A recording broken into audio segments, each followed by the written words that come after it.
Trying to get this camera right. Okay. Last night of the pajama party, I'm so excited. Not because I'm done, but because all of this information is now going to be out in the world for people to watch on YouTube. The recordings, if you did not watch the past 2 nights, are up on my YouTube channel. Just for a recap, the first night I talked about the way that mother-daughter trauma manifests and is triggered in female friendships. Sorry, y'all. I talked about that, and then last night it was so good. I talked about the 5 types of girlfriends that every woman with mother-daughter trauma needs. And then tonight, I'm going to be talking about strategies for building fulfilling friendships with females when you have mother-daughter trauma. So even though you have mother-daughter trauma, that doesn't mean that you can't have healthy and fulfilling relationships with other women. I think one of my pet peeves, especially as I watch, just the trends on social media and the things that are talked about, we are seeing a lot of content that sort of, normalizes the fact that we have trauma. But also what I'm seeing is that it normalizes just, this is your stake in life, right? Like, this happened to you. You just sort of need to accept what the outcomes of it are. And I'm not doing that, y'all. So like I said last night, my life is completely different from what it should be. What it should be stereotypically based on where I came from, based on how I grew up, based on how my mom treated me. Everything is different, and it's because I was very, very intentional about making sure that I learned how to create the life that I wanted. So one of the things I always say is that good intentions are no match for generational curses, and that's so true. Who doesn't want to be better than the people before them, right? Who wants to live in poverty? Who wants to abuse their children? Who wants to do all the things that our ancestors did? Nobody. But if you just say that, then it's not really going to change anything. You can't just have good intentions. I believe my mom had good motives, right? But she didn't have the strategy. So that's what I'm going to focus on tonight. I'm actually going to be sharing 3 tips for, navigating those friendships with other women if you have mother-daughter trauma. And additionally, I'm going to share some strategies. So I didn't say tips in the title. However, we are also going to give some tips. So I'm going to start off with my tips here first. I only have 3. Of course, there are many that I could give you, but I have tried to keep this as succinct as possible and make sure I'm not overwhelming you with information. I will say, I'm going to give you a little spoiler alert. I want you to be on the lookout for my ebook, which is going to go into more detail about building female friendships when you have mother-daughter trauma. There, I will expound, right? I'll stretch out. I will say all the things that need to be said. Here, I'm just trying to give you a little taste and make sure that this video is not too long, but it could be very, very long because there's so much that I could say. But for starters, I'm going to share some tips. So the first tip I have is to talk about your traumas, your triggers, and your needs with the women that you are engaging in building friendships with. So first of all, I really want you to know, and this is not even a tip, this is just some extra information. I want you to know that when you are building friendships, it's not even necessarily that like these are finite. So think of it a lot like dating. You're learning people, they're learning you, you're learning what they need, they're learning what you need. You're really trying to figure out if compatibility is even there and if you have the bandwidth to support each other's needs. Doesn't necessarily mean that anybody, their needs are unreasonable. Sometimes it's just, I don't have what it takes to give you what you need, and that's completely fine. So I was actually talking to a friend, this was years and years ago, and I remember she was dating someone, and the person called her needy. And I was like, you're only needy to people who can't meet your needs. And that's what I want you to remember as you go into building friendships with other women, is that you're only needy to someone who can't meet your needs, right? So you do come with a lot. There's a lot of baggage that we come along with when we have mother-daughter trauma, and it's not going to be for everybody. You're not everybody's cup of tea. Everybody is just not built to be able to sustain a relationship with you. So when you think about that, just know that friendships will not work all the time. Sometimes they'll work for a while, and then you'll realize this is not meshing the way that I need it to, or my needs and wants have changed over time and this person is not in a space where they're able to support me, or perhaps I didn't realize that they weren't able to support me back then, but now I've become more aware of what I need in this season, and I'm really realizing that they never were able to support me. That realization has happened to me so many times. There have been friends that I've had for a short period, just a couple months, and I recognize it. And then there have been friends that I've had for years and years, And it dawned on me like, I've been far more supportive to this person than they have to me. And I've had to end those relationships accordingly. So I really want you to know that you should talk about your trauma, triggers, and needs. And don't be afraid of people opting out of supporting you. It's completely fine. That is their right. And it doesn't mean that something's wrong with you.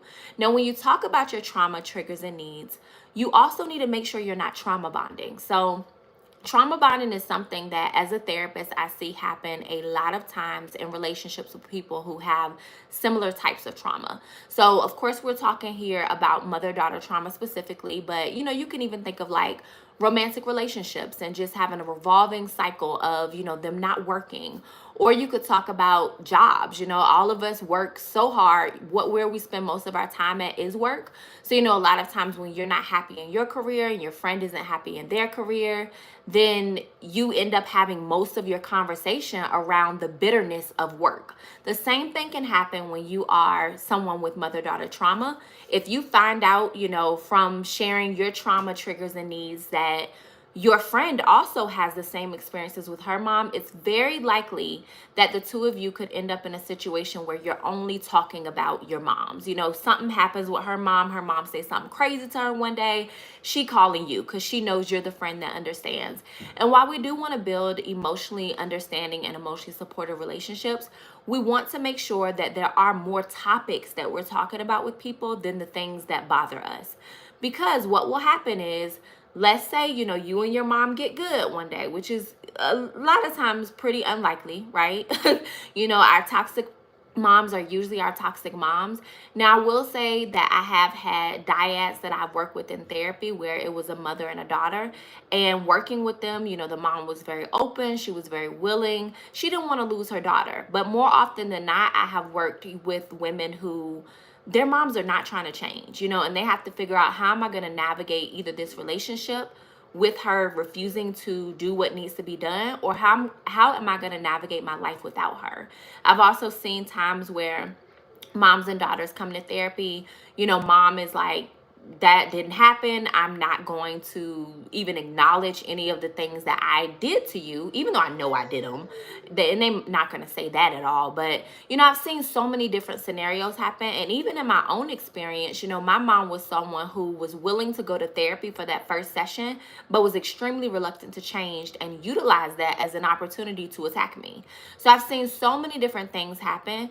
And I want to make sure that, in the event that your mom does change, or in the event that you take these courses that I'm putting out seriously and you really start working on your trauma and start getting those friendships that you want and getting that career that you want and building your finances and, parenting children and doing it from a space of gentle but firmness instead of a space that's very similar to perpetuating the cycle that your mom did, that the friends that you have who are so used to you being boggled down and stuck and not really knowing how to create the life you wanted, that they're accepting of it, and that they're not people who are like, you know what, that was my friend who we only bitched about trauma all the time. And they're not going to say this out loud, right? But that's the essence of trauma bonding. It's like we're only bonding over a shared difficult experience. And maybe it didn't happen at the same time for each of us. It could have been completely different scenarios, but we both have it. We were both in a car accident. Our moms both suck. Our, husbands both cheated on us. Like whatever the trauma is, trauma bonding means that that's all we got.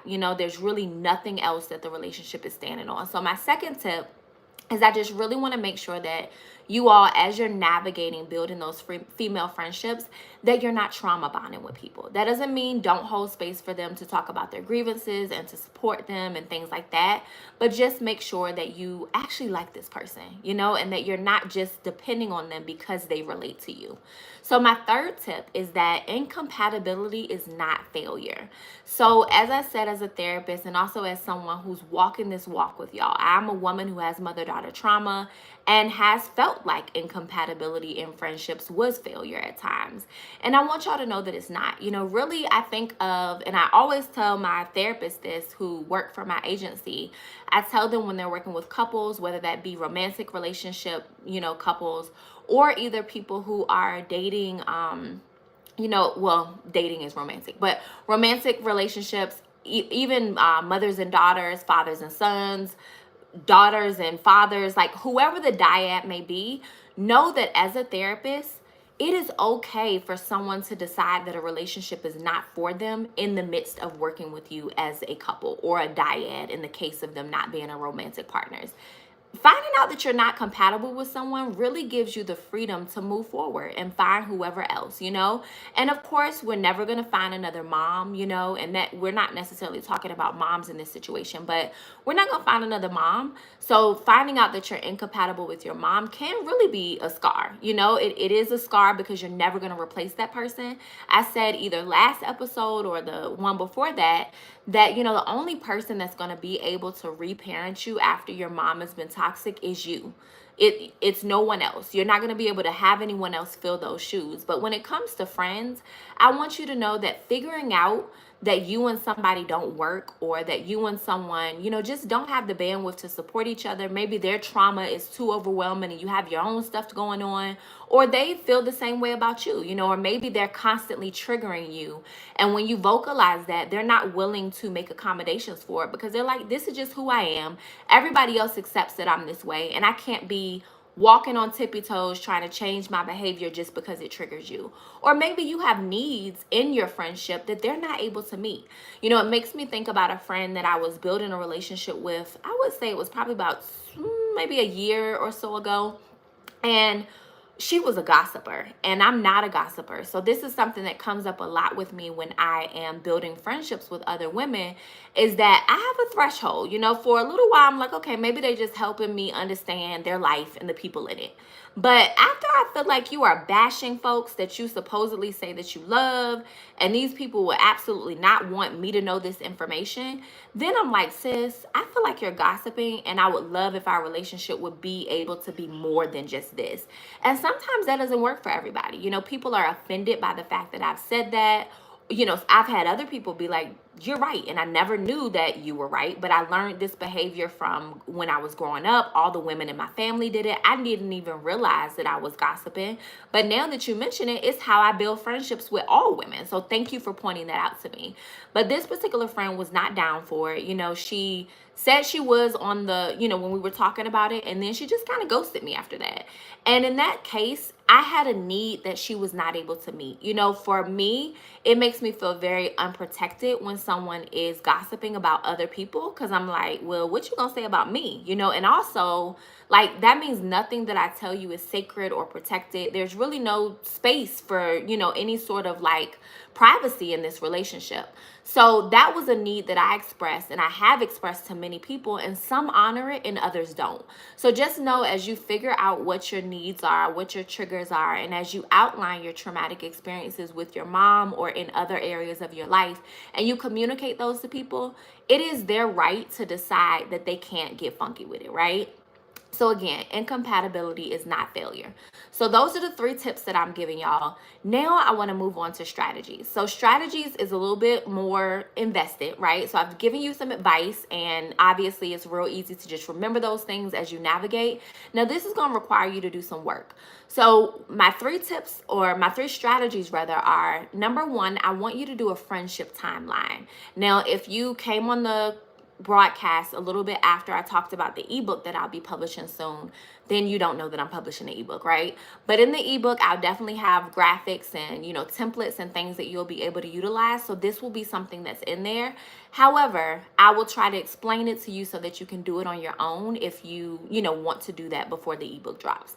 Now, with the friendship timeline, I did this before. I probably did this maybe about 6 or 7 years ago.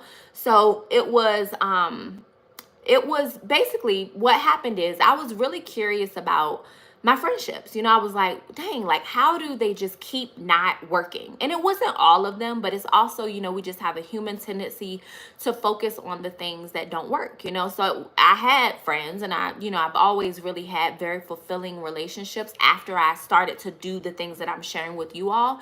But I was just kind of getting annoyed that, like, dang, I really thought this was going to work, and it's not working. And why is it not working? So I decided to sit down and do a timeline of all my friendships. And what I did is I literally went back to the first friend I could remember. And it was a girl named Ashley that was my friend back when I was at elementary school. And I wrote down, her name, and I went on up until that particular point, which I think was probably about, what is it, 2024 now. It might have been like 2018. Let's give it 2018.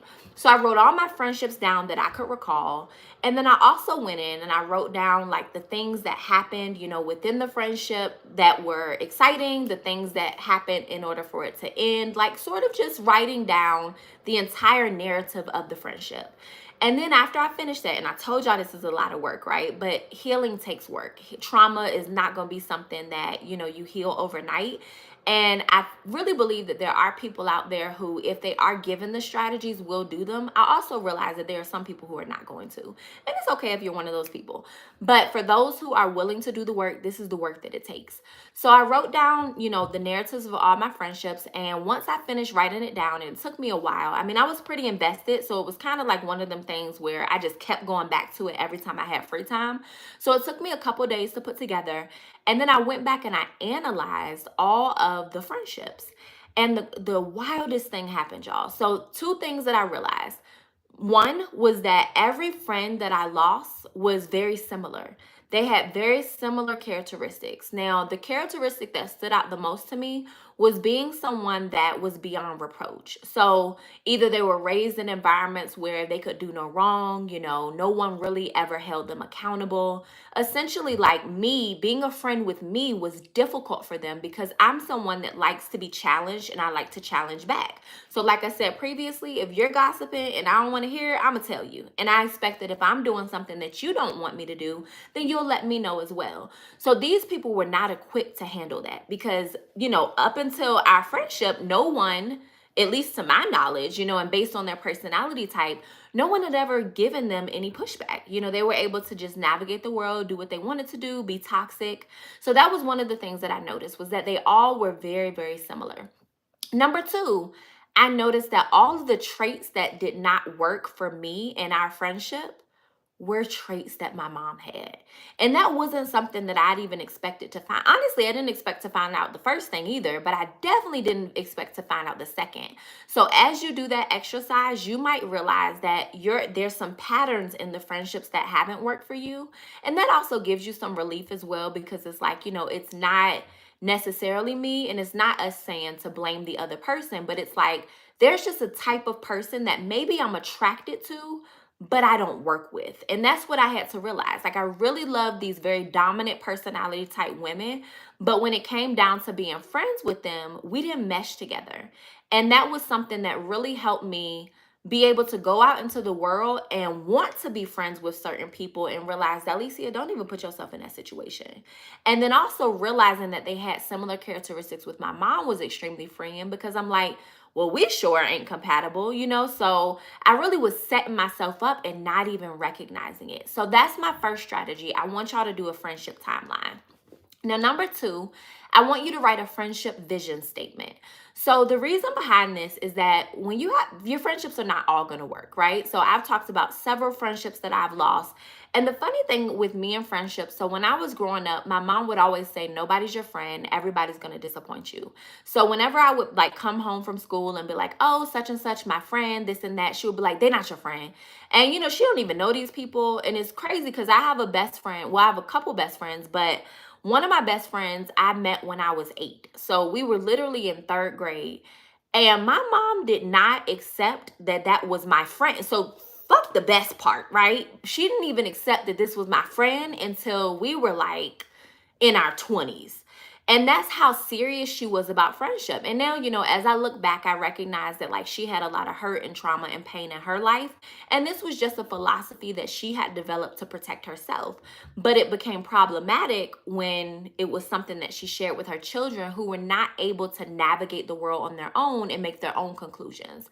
So I say all that to say that my mom sharing with me that no one would be my friend was really, it was challenging for me, but it challenged me in a way because I was like, she gotta be wrong, I was always that child where like, if things didn't make sense or add up to me, I was going to question them. And she saw that as disrespectful. But for me, it was like, well, you're using absolutes, all or nothings, nobody, never.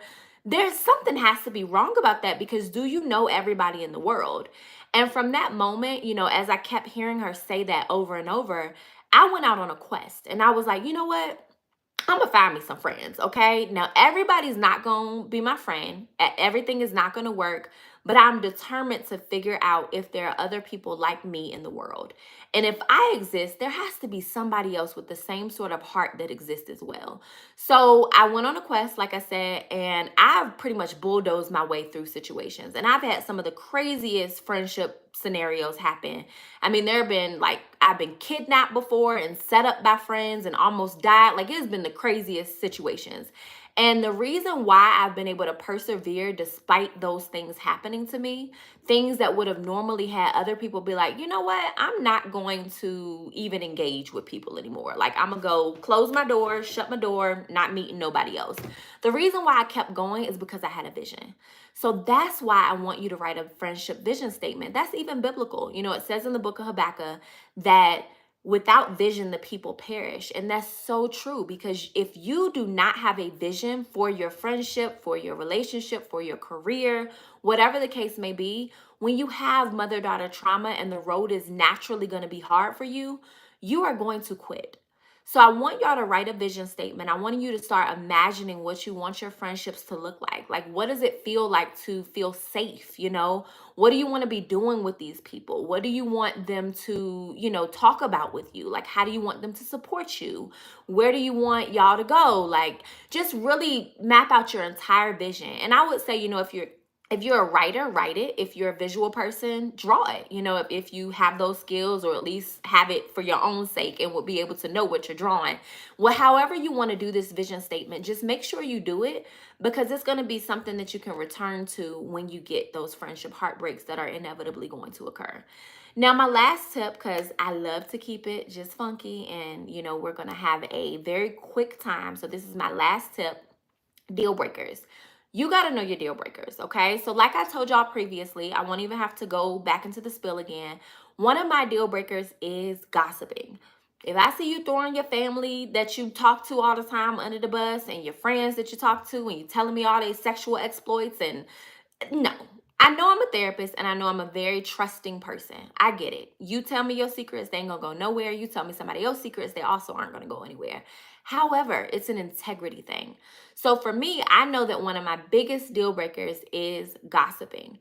Now, obviously, I have more. That's just one that I'm sharing with you all now. You need to be able to articulate those to yourself, okay? Even if you know, in some cases, your deal breaker may be something that, like, if somebody does this thing, I just can't. You know, I'm not even going to have a conversation with them because this is just effed up. And that's fine, you know. But sometimes you'll have deal breakers that somebody will do it, and you're like, okay, well, let me just let them know that, like, this was inappropriate, and see how they respond to me sharing that it was inappropriate. But either way, you have to know what's on that list. You have to know what's on your list of deal breakers, because that's what's going to point you towards having conversations that are honest. Those honest conversations are either going to show you that the incompatibility is there, or they're going to show you that, you know, this person is willing to grow, change, develop, because they're very interested in this friendship. And sometimes outlining deal breakers and then having those follow-up conversations can be extremely hard for women like us, because our moms didn't, you know, change and grow and develop, and weren't, you know, very serious about doing what it took to keep relationships with us. So we can be really afraid, you know, like, dang, I gotta have this tough conversation with this friend. I'm just gonna avoid it, because, you know, I just don't even want to ruffle no feathers. I really don't even want to find out that she doesn't think our friendship is worth it enough in order to change. But, you know, the crazy thing is, that's not always the case. When people ask me, like, why are moms not willing to change for their daughters, I always say it's not about the daughter. It's about the mom and her not wanting to go through the process of being undone. So it's the same thing with friends. Like, sometimes people just do not want to undo themselves. You know, some people just don't want to do that. They know that what they're doing is wrong. They know it's toxic. But it's also like, this is what I've been doing forever. I know what it's going to get me. And I'm going to just keep doing it. I'm going to double down on it. And you're coming in here and telling me that you got a deal breaker. Oh, well, bye. The deal is broken. So I want you to be prepared for people to respond negatively to your deal breakers, but also be prepared for those very sweet and amazing times where somebody's like, oh, okay, I'm sorry. How can I better support you? So definitely write down a list of your deal breakers. So y'all, that is all of the tips and strategies that I'm going to share tonight. Like I shared with you previously, I will be publishing an ebook soon that is going to compile all of this information I've shared so far about friendships and also expound upon it. So definitely, if you watch these, you're not going to have read the ebook because there's going to be so much more in-depth information in there. Make sure you stay on the lookout for that. And I will look at my phone and see if my assistant has sent me any questions that popped up in the chat. And if she hasn't, then this pajama party is over, y'all, and you can go enjoy your Friday night. Okay, it looks like I don't have any questions, y'all. Any questions? If you have questions, comments, concerns, be sure to drop them now because we will be waiting not too long and we'll be cutting this off soon. Okay, Brianna says there are no questions, so I must have did a great job, right? All right, so if you came in at the end of this, make sure you go back and watch the rest of it. If you did not watch the ones from yesterday or the day before, make sure you go and watch those as well.